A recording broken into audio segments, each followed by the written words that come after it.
नमस्कार, आप सभी को स्वागत करता हूं गुरुकुल दावसन नॉलेज चैनल में। आशा कर रहा हूं कि आप सभी स्वस्थ होंगे और आप लोगों की आध्यात्मिक उन्नति आगे बढ़ रही होगी।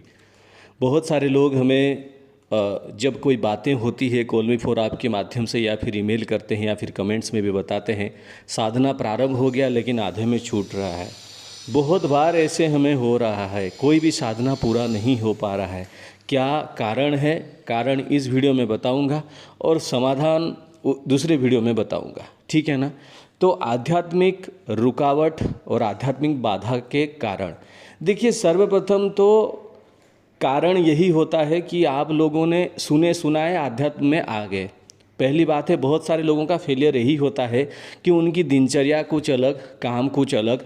किसी से सुन लिए कि हमने आध्यात्मिक जो मार्ग को चुना, हमें गुरु मंत्र मिला, गुरु के मार्गदर्शन में रहे, आचार्य के मार्गदर्शन में रहे, हमारे जीवन में उन्नति हो गया। और हम भी किसी ने कहा आपको और आप ये सुनकर फिर आप आगे आध्यात्म में, आपको अंदर से कुछ लेना देना नहीं है, कोई मंत्र जाप पूजा पाठ करना नहीं है, बस आध्यात्म रास्ता में जाना है, हमें भी अपना उन्नति करना है। ये सर्वप्रथम फेलियर का कारण होता है।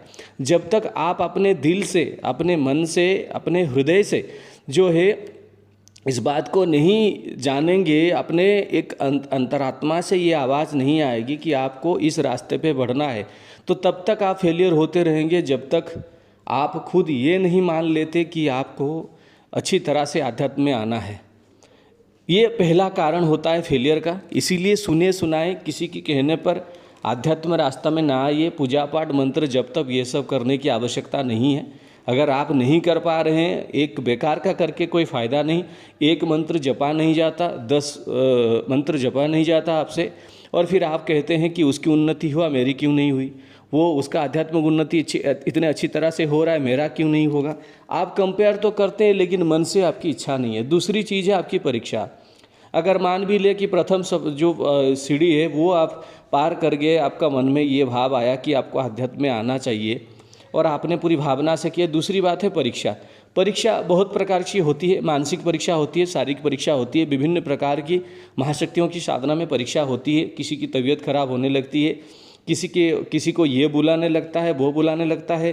जिस दिन साधना होगा उस दिन घर में क्लेश हो जाता है, विभिन्न प्रकार की समस्या आने लगते हैं, तो वो फेलियर हो जाता है ये सोचकर कि मैंने ये साधना प्रारंभ कर दिया, मेरे घर में झगड़े होने लगे हैं, मेरे घर में ये असुविधा हो रही है, हमें ये साधना करना नहीं चाहिए, तो वो फेलियर हो जाता है। तीसरी बात है गलत साधना को चूज कर गलत साधना को चूज कर लेना और गलत जो है आपके हिसाब से तत्वों की अलग सी तत्वों की साधना कर लेना। जैसे मैं हमेशा कहता हूँ कि महाशक्तियों की साधना में कोई असुविधा नहीं होती है, कोई दिक्कत नहीं होता है, कोई आपको कुछ नहीं मांगेगा, बस आप अपना भाव से आप अपना पूजन अनुष्ठान कर सकते हैं। लेकिन लोग क्या करते हैं, अपने लालच, बस कहीं से हवा में पैसा उड़ रहा है, कहीं से किया कुछ करा, विभिन्न प्रकार के अंधविश्वास की चीज़ लेकर, भले ही वो गलत चीज़ करके बाद में पुलिस से डंडे खाएं, फिर भी वो गलत चीज़ में ही जाएंगे। ऐसे ही बात है। मैं यहाँ पर बहुत सारे न्यूज़ देखता हूँ, लोग डेली केस हो रहे हैं। कहीं पे कुछ किसी ने किसी को क्या बलि चढ़ा दिया, क्या ये कर दिया, कहीं पे धन मिलेगा, ऐसे मिलेगा, ऐसे सब साधना में जाकर अपनी ही सर्वनाश करना, अपने परिवार का सर्वनाश करना, समाज का सर्वनाश करना ही एकमात्र उनका जो अंतिम अवस्था होती है। तो इसीलिए इतने सारे आप कुछ नहीं कर पाते हैं तो किसी से मंत्र दीक्षा लेके आप जो महामंत्र का जप कर सकते हैं, गायत्री मंत्र का जप कर सकते हैं, शिव पंचाक्षरी मंत्र का जप कर सकते हैं। अगर आप दीक्षा नहीं ले रहे फिर भी शिव जी को गुरु रूप में वर्ण करके कैसे आप साधना करेंगे, इसके बारे में वीडियो हमने बनाया है, बहुत बार भी बना रहे हैं।